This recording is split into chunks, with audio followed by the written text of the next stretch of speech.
the pawn! Navarra sacrificing the queen! Such a rare tactic. You just take a pawn that's protected by by a piece.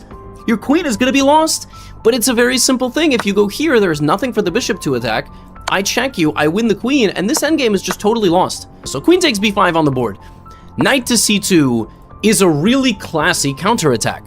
You cannot take this. The knight needs to threaten this move. If you take this, you just lose the queen. The knight was supposed to go there. It can't do that anymore. So in many ways, knight c2 is really clever.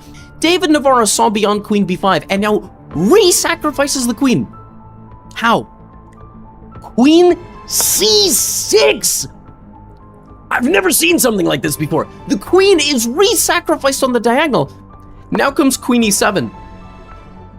It gets even better here because white could re-sacrifice the queen again, but he plays the second best move, which is queen c7, sacrificing his rook in the corner of the board. Knight takes e3 here is the move played by Yakoboyev, who for a brief second looks like he's back in the game. But here comes d6. The queen goes to e6, and now Navarra doesn't take the knight. He pins it. So we have rook a6 trying to play defense. Now Navarra could just play rook e3 here, but then he would be losing the pawn. So he plays rook d1.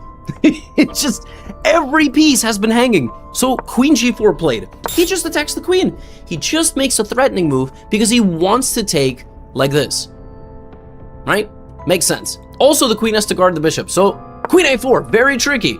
The queen guards the bishop and still continues to target the rook. Right? So you still can't do this. Well, Navarra, very simple. He just attacks the queen again. He's just deflecting the queen from the defense of all its pieces. Queen takes b3.